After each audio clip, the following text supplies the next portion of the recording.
Assalamualaikum warahmatullahi wabarakatuh. Kenalkan, nama saya Aryo Udin dari kelas K621 AMS.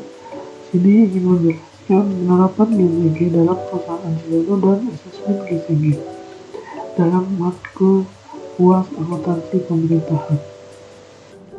Latar belakang. Perusahaan Aji Seno mengakui pentingnya penerapan Corporate Governance atau GCG sebagai landasan utama dalam menjalankan operasional perusahaan. GCG adalah kunci keberhasilan dalam menciptakan lingkungan bisnis yang transparan, akuntabel, dan berintegritas. Perusahaan Aji Seno juga sebagai entitas bisnis yang berkomitmen pada penyediaan produk berkualitas tinggi, bertanggung jawab terhadap seluruh pemangku kepentingan, termasuk pemegang saham, karyawan, pelanggan, dan pihak terkait lainnya. Dalam menghadapi dinamika bisnis yang semakin kompleks dan persaingan yang ketat, perusahaan Aji Seno menyadari perlunya penerapan prinsip-prinsip GCG sebagai dasar mengelola perusahaan yang efektif dan berkelanjutan. 1. Berkomitmen terhadap kepatuhan dan integritas. 2. Peningkatan kepercayaan stakeholder. 3. Pengelola risiko dan keberlanjutan. 4. Tuntutan perubahan regulasi dan persaingan global. 5. Peningkatan kinerja dan efisiensi operasional. Tujuan seminar: mengenalkan konsep dan prinsip GCG. Kedua, menyadarkan seluruh stakeholder tentang pentingnya GCG dalam meningkatkan kinerja dan keberlanjutan perusahaan Aji Seno. Memaparkan rencana penerapan GCG secara khusus di perusahaan Aji Seno. Prinsip GCG di perusahaan Aji Seno. 1. Definisi GCG. GCG adalah sistem nilai, norma, dan prinsip-prinsip yang mengatur hubungan antara pemegang saham, dewan direksi, manajemen, karyawan, dan pihak terkait lainnya dengan tujuan mencapai keberlanjutan perusahaan. 1. Prinsip GCG: transparansi, akuntabilitas, kewajaran, independensi, kepentingan pemegang saham, tanggung jawab pihak-pihak terkait. Manfaat penerapan GCG di perusahaan Aji Seno. 1. Peningkatan kepercayaan stakeholder. Dengan menerapkan GCG, perusahaan Aji Seno dapat meningkatkan kepercayaan pemegang saham, karyawan, dan mitra bisnis. Kedua, efisiensi operasional. GCG membantu meningkatkan efisiensi operasional dan manajemen risiko, mengoptimalkan kinerja perusahaan. 3. Reputasi yang baik. Penerapan GCG secara konsisten akan menciptakan reputasi yang baik bagi perusahaan Aji Seno di mata stakeholder. Pembicara dalam seminar: Prof. Dr. Diah, ahli di bidang Corporate Governance, berpengalaman dalam memberikan pelatihan dan seminar di berbagai perusahaan. Lalu ada Bapak Winarko, eksekutif dari perusahaan termuka yang telah berhasil menerapkan GCG, berbagi pengalaman praktis dan keberhasilan dalam mengimplementasikan GCG. Lalu ada Dr. Gatot Praharjo, spesialis dalam manajemen risiko yang dapat memberikan pandangan tentang bagaimana GCG dapat membantu mengelola risiko perusahaan. Waktu dan lokasi seminar: perusahaan Aji Seno dengan bangga mengundang Anda untuk hadir dalam seminar mengenai penerapan Corporate Governance atau GCG yang akan diadakan pada tanggal 19 November 2003 waktu pukul 9 sampai selesai waktu Indonesia Barat. Tempat Gedung Serbaguna Sasana Ceria, yaitu ada di Jalan Raya Taman Mini, Ceger, Cipayung, Kota Jakarta Timur, daerah khusus Kota Ibu Kota Jakarta. Lalu di sini ada implementasi, sosialisasi, penanggung jawab, dan pelaksana. Penanggung jawab di sini ada Dr. Dia, pembimbing Bapak Winarko, Ketua Aryo Aji Seno, Sekretaris Dona Novita, Bendahara Dewi Sri, Seksi Acara ada Novita Alila, Cindy Octavia, Rizka Julianti. Lalu ada seksi konsumsi ada Arneta, Titi Nandar, Sari Nelson.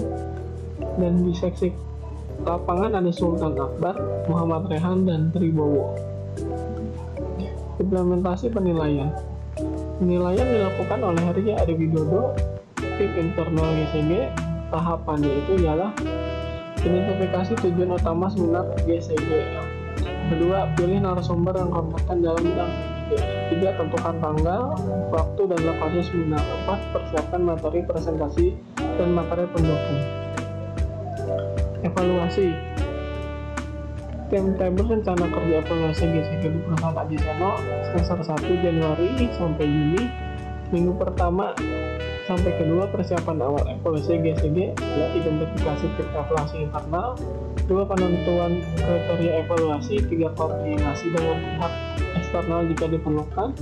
Lalu di minggu ketiga sampai keempat adalah sosialisasi rencana evaluasi ke seluruh divisi, workshop pengenalan tentang proses evaluasi GCG, distribusi pedoman dan kriteria evaluasi ke setiap divisi. Lalu di semester 2 Juli sampai Desember, di minggu 1 dan keempat ialah implementasi evaluasi GCG di setiap divisi. Lalu di minggu 5 dan ke-6 analisa awal hasil evaluasi. Di semester ketiga ada Januari sampai Juni. Di minggu pertama adalah penyusunan laporan evaluasi sementara semester pertama. Di minggu ketiga sampai keempat presentasi hasil evaluasi kepada pihak terkait. Lalu di semester 4 Juli sampai Desember, minggu pertama sampai kedua ada perbaikan dan perencanaan implementasi rekomendasi. Minggu ketiga sampai keempat monitoring implementasi rekomendasi. Di semester kelima Januari sampai Juni, di minggu pertama sampai kedua ialah evaluasi keberlanjutan implementasi GCG. Minggu ketiga sampai keempat penyusunan laporan evaluasi akhir tahun. Di minggu kelima sampai keenam presentasi dan diskusi akhir tahun. Untuk tim evaluasi GCG mencakup individu yang memiliki pemahaman. 1. Ketua tim evaluasi GCG dari Dr. Junita bertanggung jawab atas koordinasi dan pengelolaan keseluruhan proses evaluasi, memastikan semua tahap evaluasi berjalan sesuai rencana, melaporkan temuan dan rekomendasi kepada pihak manajemen. Lalu yang kedua, anggota tim internal, Bapak Akbar, pemilik atau perwakilan dari setiap divisi atau unit kerja, mempunyai pemahaman mendalam tentang operasional divisi masing-masing, menyediakan informasi terkait penerapan GCG di divisi mereka. Ketiga, ada anggota tim eksternal atau opsional, ada di Bagas, Rido, dan Faisal.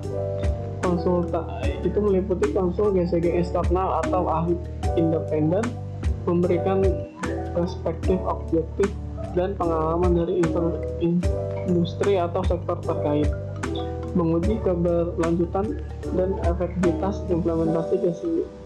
Lalu di anggota tim HR ada Dodo, Sabil, dan Biblo, menangani aspek kepegawaian dan hubungan kerja terkait GCG. Kedua, melibatkan tim dalam pelatihan dan sosialisasi GCG pada karyawan, memastikan kebijakan dan prosedur GCG terintegrasi dalam manajemen sumber daya manusia.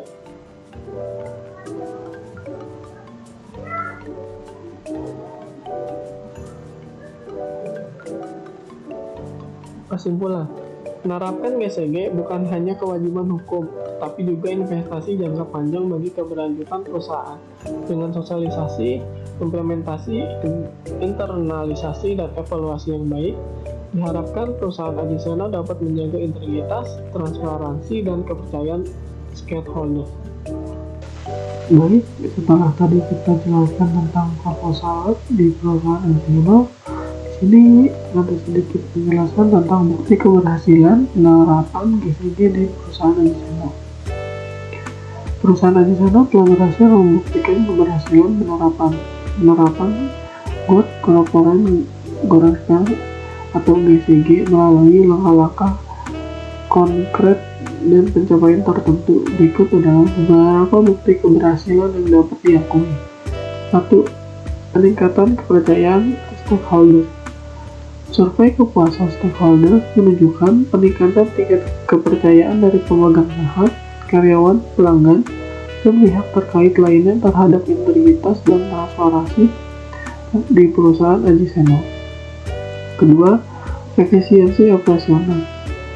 Implementasi GCG dalam menghasilkan efisiensi operasional yang signifikan terbukti dari peningkatan produktivitas dan optimalisasi proses bisnis di berbagai departemen. Ketiga, reputasi yang baik.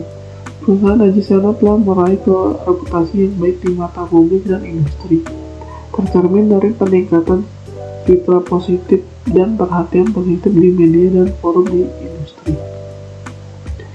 Lalu keempat, kode etik dan kebijakan GCG.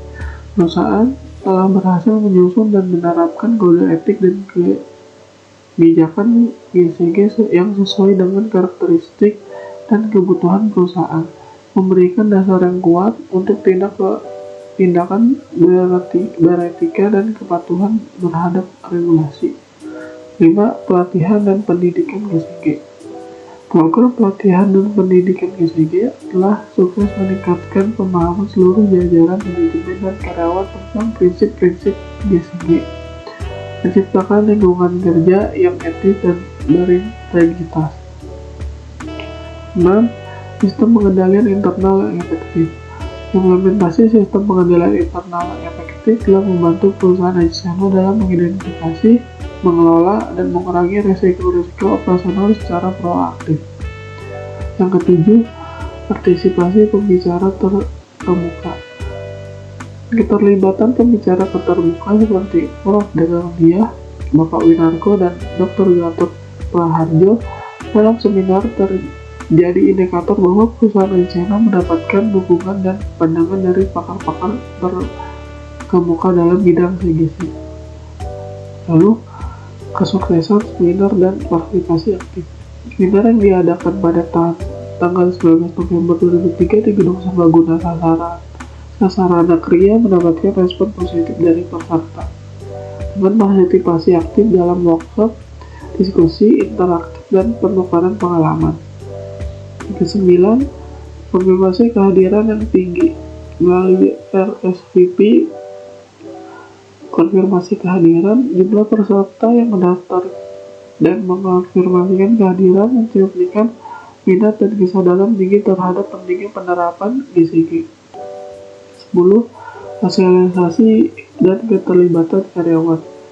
Susunan kepanitiaan yang terdiri dari berbagai departemen dan level karyawan menunjukkan keterlibatan luas dalam sosialisasi dan implementasi GCG di semua tingkat organisasi. Semua bukti ini menunjukkan bahwa perusahaan Aji Seno telah mencapai kesuksesan dalam penerapan GCG sebagai landasan utama untuk menciptakan lingkungan bisnis yang transparan, akuntabel, dan berintegritas. Keberhasilan ini merupakan hasil dari komitmen, kesadaran, dan tindakan nyata dalam mengintegrasikan prinsip-prinsip GCG dalam seluruh aspek operasional perusahaan. Lalu, kaitan penerapan GCG yang baik dapat mengurangi atau menghilangkan budaya korupsi seperti apa? Penerapan GCG yang baik dapat memiliki dampak signifikan dalam mengurangi atau bahkan menghilangkan budaya korupsi di dalam sebuah organisasi. Berikut adalah beberapa aspek kaitan penerapan GCG dengan pengurangan budaya korupsi. 1. Transparansi dan akuntabilitas. Penerapan GCG menekankan transparansi dalam mengambil keputusan dan pelaporan. Dengan adanya transparansi, setiap tindakan dan keputusan menjadi terbuka untuk pengawasan, sehingga menurunkan peluang terjadinya praktik korupsi yang dilakukan dalam rahasia. 2. Peran Dewan Komisaris yang kuat. Dewan Komisaris yang efektif dan independen dapat memainkan peran kritis dalam mengawasi dan mengelola risiko termasuk risiko korupsi. Mereka dapat menjadi garda terdepan untuk memastikan integritas dan praktik bisnis. 3. Kode etik dan kebijakan anti korupsi. Penerapan GCG melibatkan pembuatan dan penegakan kode etik dan kebijakan anti korupsi. Kode etik memberikan pedoman tentang perilaku etis yang diharapkan, sementara kebijakan anti korupsi memastikan bahwa tindakan korupsi dihukum dan tidak diterima. 4. Pelatihan dan kesadaran karyawan. Program pelatihan GCG membantu meningkatkan pemahaman karyawan tentang konsekuensi hukum dan etika terkait korupsi.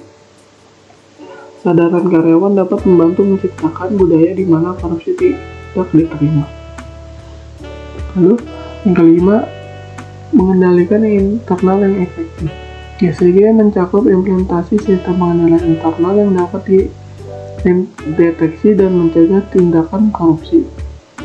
Ini melibatkan pemantauan dan evaluasi terhadap proses bisnis dan kebijakan yang dapat menjadi tempat praktek korupsi. Yang keenam, kepatuhan terhadap hukum dan regulasi. Penerapan GCG mencakup kepatuhan terhadap hukum dan regulasi, termasuk regulasi anti korupsi yang berlaku. Perusahaan yang taat pada hukum akan cenderung menghindari perilaku korupsi yang dapat merugikan reputasinya.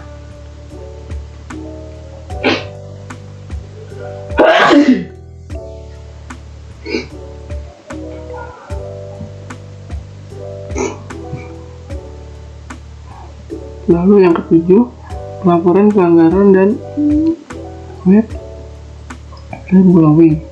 Membangun saluran pelaporan yang aman dan melibatkan kebijakan perlindungan bagi whistleblower dapat menciptakan lingkungan di mana individu merasa nyaman melaporkan praktik korupsi tanpa takut represaliasi. 8. Penghargaan dan sanksi yang konsisten. Penerapan GCG membutuhkan kejelasan dalam memberikan penghargaan dan sanksi. Memberikan penghargaan kepada individu yang berkinerja baik dalam hal etika bisnis dan memberikan sanksi yang tegas bagi pelanggaran etika dapat membentuk insentif positif dan negatif. Melalui penerapan prinsip GCG secara konsisten, perusahaan dapat membangun budaya di mana integritas, transparansi, dan akuntabilitas menjadi nilai utama, mengurangi peluang dan motivasi untuk melibatkan dalam praktik korupsi. Lalu ada kebijakan pengawasan Dewan Komisaris yang seperti apa sehingga bisa dikatakan efektif agar pelaksanaan GCG.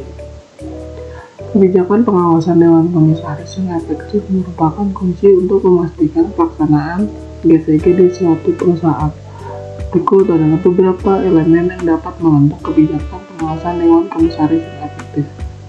1. Independensi Dewan Komisaris. Pastikan bahwa anggota Dewan Komisaris bersifat independen dan bebas dari konflik kepentingan yang dapat mengaruhi kemandiriannya dalam mengambil keputusan. Kriteria independen harus ditetapkan dengan jelas. Kedua, pemilihan anggota Dewan Komisaris. Tetapkan proses seleksi dan pemilihan anggota Dewan Komisaris yang transparan, berbasis pada keahlian, pengalaman, dan integritas. Pemilihan harus memperhatikan kebutuhan bisnis dan kebijakan diversifikasi. 3. Peran Ketua Dewan Komisaris. Tetapkan peran dan tanggung jawab yang jelas untuk kedua Dewan Komisaris. Ketua Dewan harus memiliki kewenangan yang cukup untuk memimpin rapat dan memastikan efektivitas pengawasan. 4. Rapat rutin Dewan Komisaris. Tentukan frekuensi rapat Dewan Komisaris dan pastikan agenda rapat mencakup poin-poin yang relevan dengan pengawasan GCG, termasuk laporan risiko, kepatuhan, dan kinerja perusahaan. 5. Komite Dewan Komisaris. Bentuk komite Dewan Komisaris seperti komite audit, komite nominasi dan remunerasi. Komite audit bertanggung jawab untuk menilai efektivitas sistem pengendalian internal dan pengungkapan keuangan. Yang keenam, kinerja Dewan Komisaris. Lakukan evaluasi kinerja Dewan Komisaris secara berkala.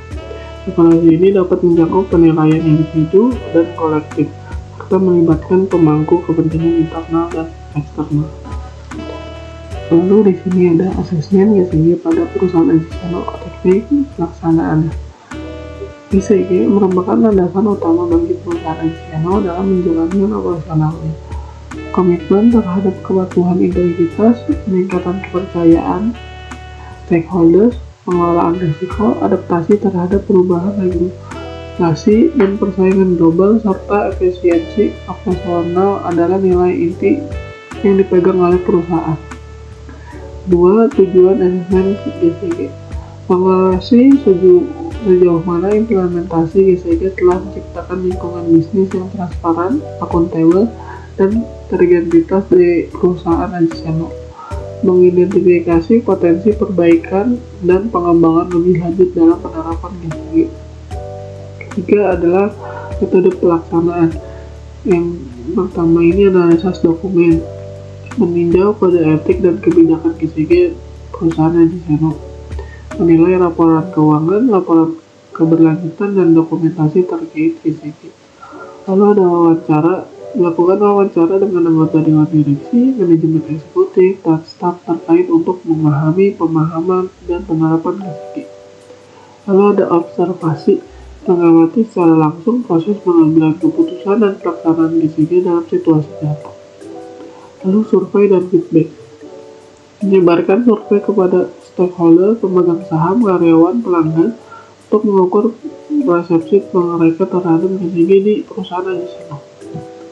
Lalu yang keempat adalah evaluasi berdasarkan prinsip GCG. Yang pertama, transparansi, menilai tingkat kebutuhan informasi perusahaan kepada publik dan stakeholder, mengidentifikasi upaya untuk meningkatkan transparansi jika diperlukan.